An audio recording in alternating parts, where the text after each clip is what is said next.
Bismillahirrahmanirrahim. Assalamualaikum warahmatullahi wabarakatuh. Alhamdulillahi rabbil alamin. Wassalatu wassalamu ala asrafil anbiya'i wal mursalin Sayyidina Muhammadin wa ala alihi washabihi ajmain, amma ba'd.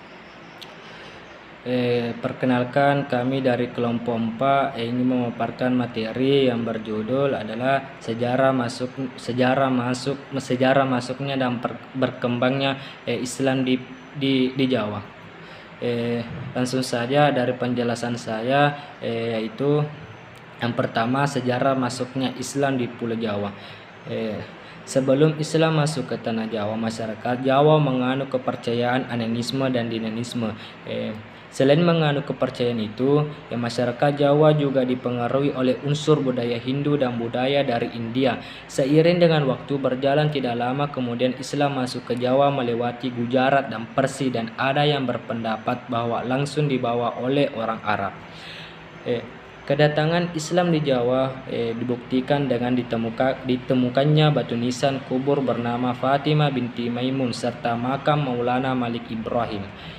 Ada 6 saluran perkembangan Islam di Jawa, yaitu yang pertama, perdagangan, di mana di sini perdagangan itu jalinan hubungan perdagangan Indonesia dengan para pedagang Islam Arab, Persia dan India telah terjalin sejak abad ke-7 Masehi. Di samping perdagangan, para pedagang Islam juga menyampaikan dan mengajarkan agama dan budaya Islam kepada masyarakat. Yang kedua, perkawinan, di mana di sini perkawinan ialah para pedagang yang melakukan kegiatan perdagangan dalam waktu yang lama,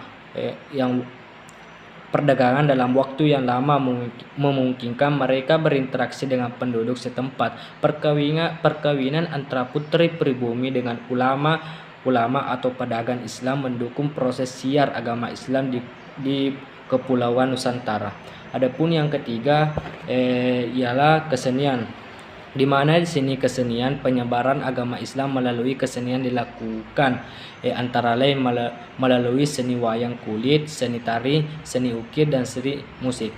Para penyebar Islam menciptakan seni kaligrafi, seni sastra dan seni dolanan untuk menarik minat pendudukan agar memeluk agama Islam. Adapun yang keempat adalah politik, di mana di sini politik pengaruh kekuasaan seorang raja yang sangat besar peranannya dalam proses Islamisasi Nusantara. Ketika seorang raja memeluk Islam, maka rakyatnya akan mengikuti tindakan raja tersebut. Contohnya, Sultan Demak mengirimkan pasukannya untuk menduduki wilayah Jawa Barat dan memerintahkan untuk menyebarkan agama Islam di sana. Adapun yang poin kelima yaitu pendidikan, di mana di sini pendidikan, perang ulama, guru-guru ataupun para kiai juga memiliki fungsi yang cukup penting dalam penyebaran agama dan kebudayaan Islam. Mereka mendirikan pondok-pondok pesantren sebagai sarana penyebaran agama Islam melalui pendidikan. Contohnya pondok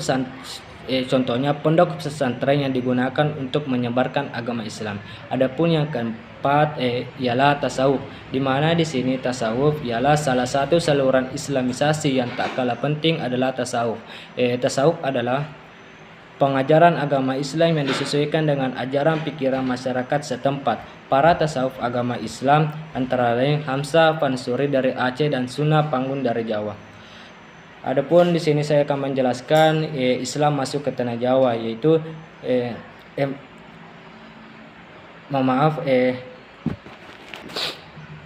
lanjut. Adapun di sini yang saya akan jelaskan adalah perang Wali Songo dalam penyebaran dan perkembangan Islam di Jawa. Tidak semua wali yang tergolong Wali Songo berasal dari negeri luar. Bahkan sebagian besar Wali Songo berasal dari tanah Jawa sendiri. Sunan Bonang dan Sunan Derajat adalah putra Sunan Ampel yang sebelumnya telah bertempat tinggal di kampung Ampel Dentas atau Surabaya. Sunan Kalijaga yang disebut Pulau Jakasahit adalah putra seorang Tumenggung Majapahit. Sunan Giri adalah putra seorang putri Biliambang dengan seorang muslim. Sunan Gunung Jati adalah putra Raja Santang putri Prabu Siliwangi. Para wali itu pada mulanya merupakan penerima ajaran Islam tetapi kemudian menjadi penyebar agama Islam, terutama di kalangan masyarakat di pesisir utara Jawa. Peranan mereka bukan hanya memberikan dakwah Islamiyah saja, tetapi juga sebagai dewan penasehat, pendukung para raja yang memerintahkan. Bahkan di antara wali songo itu, Sunan Gunung Jati Syarif Hidayatullah tidak hanya pelopor dan penyebar Islam, tetapi juga raja, sehingga ia mendapat julukan Pandita Ratu.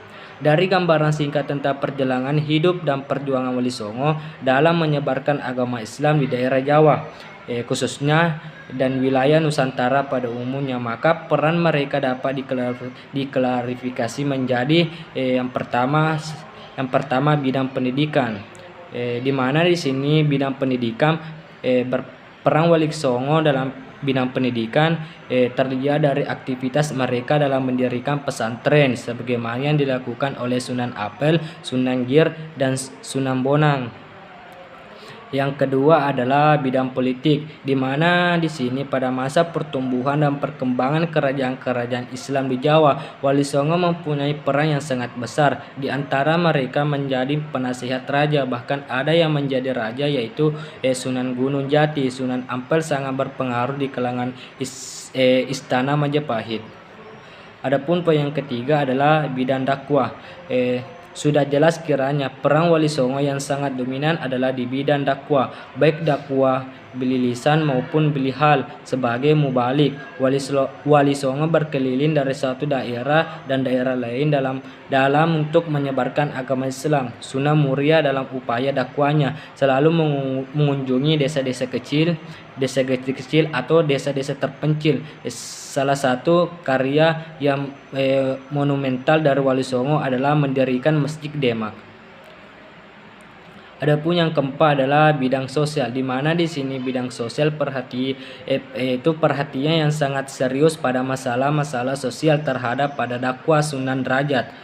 Ia terkenal mempunyai jiwa sosial yang tinggi dan termate dakwahnya selalu berinteraksi pada kegotong royongnya. Ia selalu memberi pertolongan kepada masyarakat umum, menyantuni anak yatim, fakir miskin sebagai suatu aktivitas sosial yang dianjurkan oleh agama Islam. Adapun yang kelima adalah bidang seni dan bidang budaya. Sunan Ki Jagat terkenal sebagai seorang wali yang berkecimpung di bidang seni. Sebagai budaya dan seniman, banyak karya seni Kalijaga yang menggambarkan pendiriannya. Di antaranya adalah gamelan, wayang kuli, dan baju toko. Sunan Ampel menciptakan huruf pegon atau tulisan Arab berbunyi bahasa Jawa. Adapun yang keenam adalah pemurnian akidah. Di bidang tauhid, Wali Songo tak kenal kompromi dengan adat istiadat dan kepercayaan lama. Kepercayaan Hindu-Buddha, animisme, dan dinamisme harus dikikis habis. Ada istiadat lama pada masyarakat Jawa seperti kenduri, selamatan, sesaji, dan sebagainya yang tidak sesuai dengan ajaran agama Islam harus dilenyapkan agar tidak menyesatkan umat di belakang hari. Pelaksanaan syariat Islam haruslah sesuai dengan ajaran aslinya. Wali Songo yang menekankan pentingnya pemurnian agama Islam ajaran Islam ini adalah Sunan Giri, Sunan Ampel, dan Sunan Raja. Akan tetapi para wali yang lainnya berpendapat bahwa sementara semua kebiasaan harus dibiarkan karena istiadat Jawa itu diberi warna. Itulah hasil pemaparan dari kelompok saya atau dari saya. Lebih kurangnya mohon dimaafkan. Wabillahi taufik wal hidayat. Wassalamualaikum warahmatullahi wabarakatuh. Assalamualaikum warahmatullahi wabarakatuh. Di sini saya akan menjelaskan materi dari materi sebelumnya, yaitu kerajaan Islam di Jawa. Yang pertama yaitu Kerajaan Demak. Kerajaan Demak adalah kerajaan Islam pertama dan terbesar di pantai utara Jawa. Menurut tradisi Jawa, Demak sebelumnya merupakan kadipaten dari Kerajaan Majapahit. Kemudian muncul sebagai kekuatan baru mewarisi legitimasi dari kebesaran Majapahit.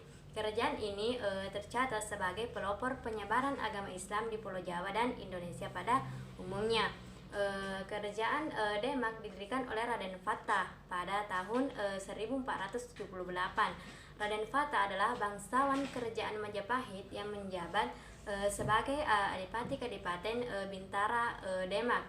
Pamor kesultanan ini didapatkan dari Walesongo. Hal itu didasarkan pada saat jatuhnya Majapahit yang diperintahkan oleh Prabu Kartabumi. Para wali kemudian sepakat untuk menobatkan Raden Fatah menjadi Sultan Demak Bintara yang pertama.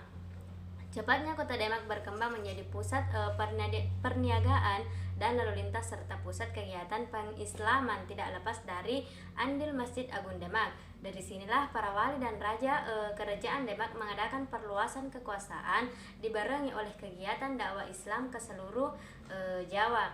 Masjid Agung Demak sebagai lambang kekuasaan bercorak Islam adalah sisi tidak terpisahkan dari kerajaan Demak Bintara. Kegiatan Walesongo yang berpusat di masjid itu, di sanalah tempat ke-9 wali bertukar pikiran tentang soal-soal keagamaan. Sejak tahun 1475 Masehi, Raden Fatah mulai melaksanakan perintah gurunya dengan jalan membuka madrasah atau pondok pesantren di daerah tersebut. Rupanya tugas yang diberikan kepada Raden Fatah dijalankan dengan sebaik-baiknya. Lama-kelamaan desa Gelawangi ramai dikunjungi orang-orang. Tidak hanya menjadi pusat ilmu pengetahuan dan agama, tetapi kemudian menjadi pusat perdagangan, bahkan akhirnya menjadi pusat kerajaan Islam pertama di Jawa, Gelagawangi. Dalam perkembangannya, kemudian karena ramainya akhirnya menjadi ibu kota negara dengan nama Bintara Demak. Sebagai kerajaan Islam pertama di Jawa, terdapat beberapa raja Demak yang pernah memerintah di kerajaan ini. Di antaranya yaitu Raden Fatah pada tahun 1478 sampai 1518 Masehi. Yang kedua yaitu Adipati Unus dari 1518 sampai dengan 1521 Masehi. Yang ketiga yaitu Sultan Trenggono yaitu 1571 sampai 1546 Masehi. Kemudian yang kedua yaitu Kerajaan Pajang. Sultan atau raja pertama kesultanan ini adalah Jakatingkir yang berasal dari Pengging di lereng Gunung Merapi. Oleh Raja Demak ketiga, Sultan Trenggono, Jakatingkir diangkat menjadi penguasa di Pajang setelah sebelumnya dikawinkan dengan anak perempuannya. Kediaman penguasa Pajang itu menurut Badat dibangun dengan mencontoh Keraton Demak. Pada tahun 1546 Sultan Demak meninggal dunia. Setelah itu muncul kekacauan di ibu kota. Konon Jakatingkir yang telah menjadi penguasa Pajang itu dengan segera mengambil alih kekuasaan karena anak sulung Sultan Trenggono yang menjadi pewaris tahta kesultanan, Susuhan Prawoto, dibunuh oleh kemanakannya, Arya Panangsang yang waktu itu menjadi penguasa di Jipang, Bojonegoro sekarang.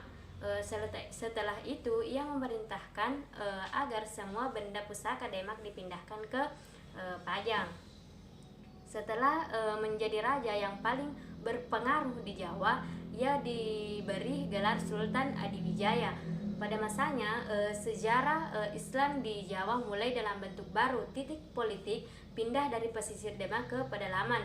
Peralihan pusat politik itu membawa akibat yang sangat besar dalam perkembangan peradaban Islam di Jawa.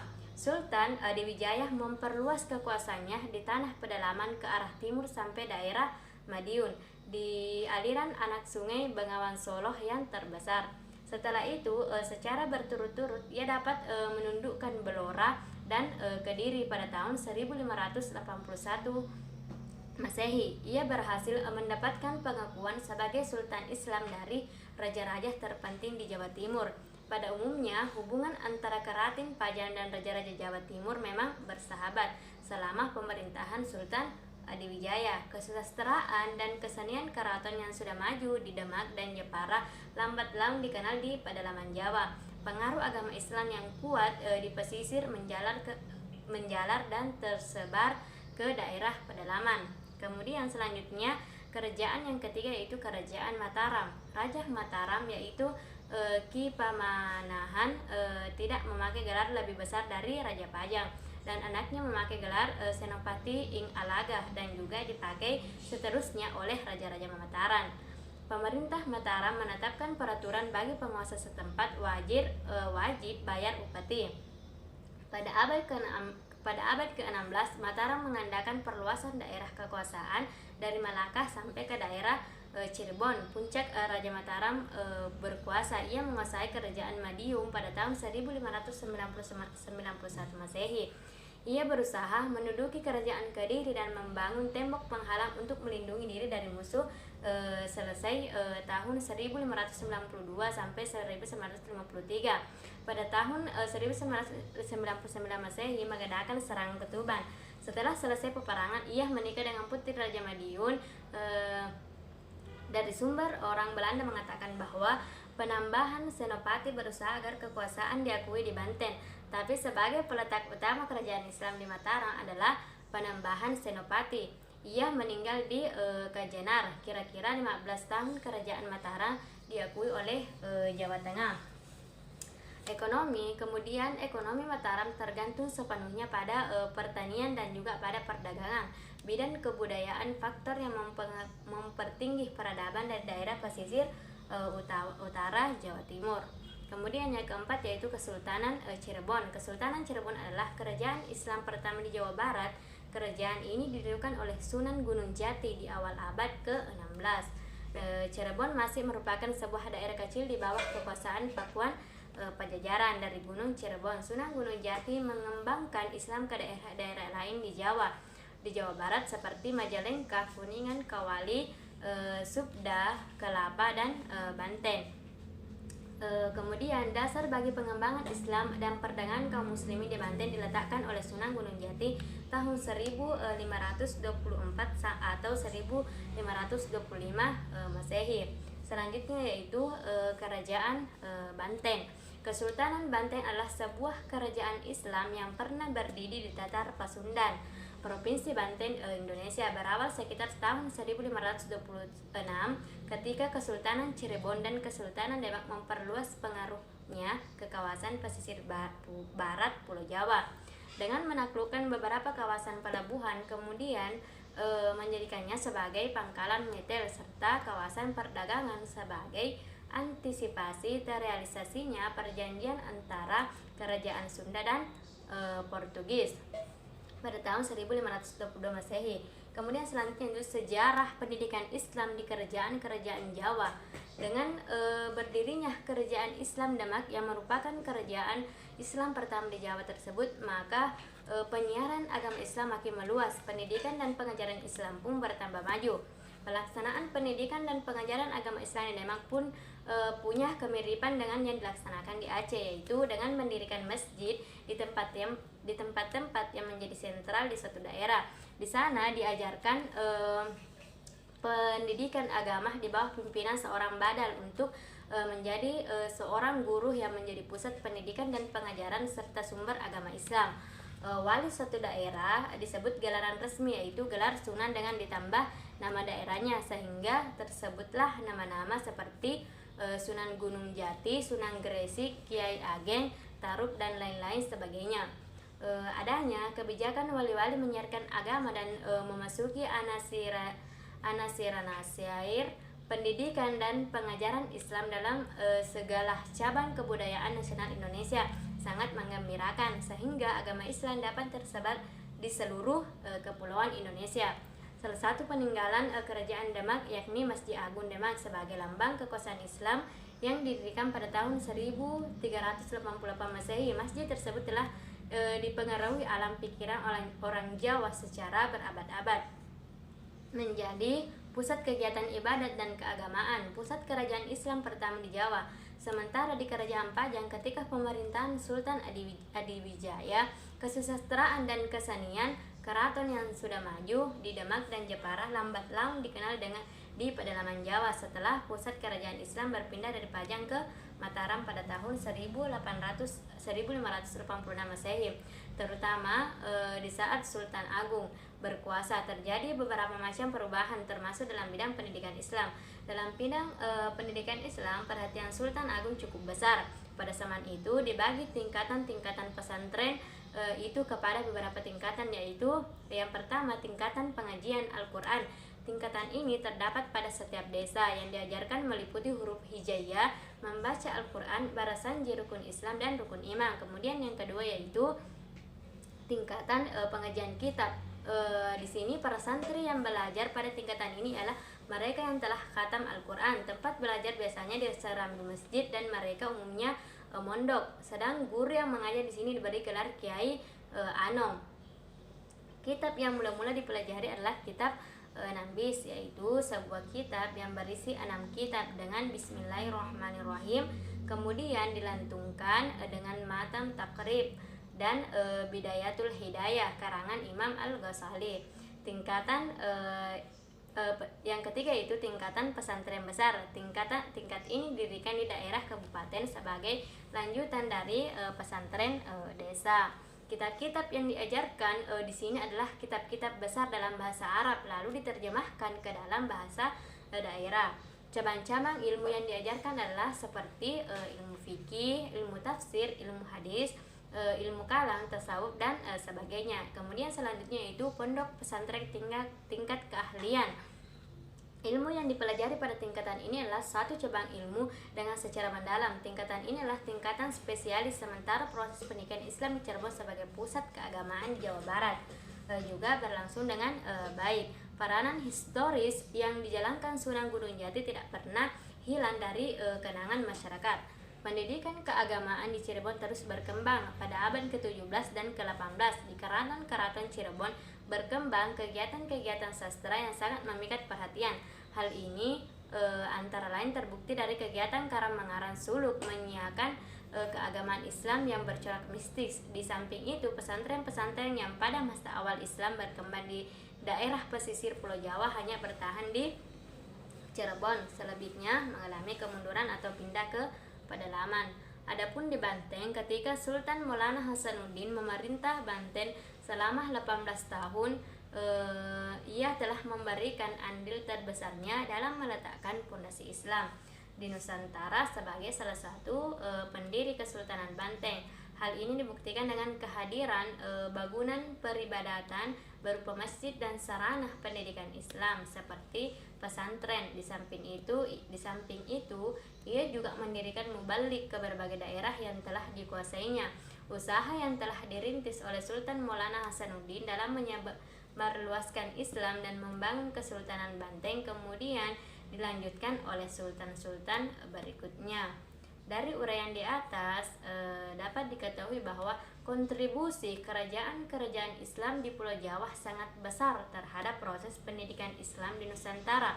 Hal tersebut terlihat dari kesungguhan para raja atau sultan dalam menumbuh kembangkan lembaga-lembaga pendidikan Islam serta memfasilitasi proses pendidikan Islam pada masa kepemimpinannya. Sekian yang sempat saya sampaikan. Wassalamualaikum warahmatullahi wabarakatuh.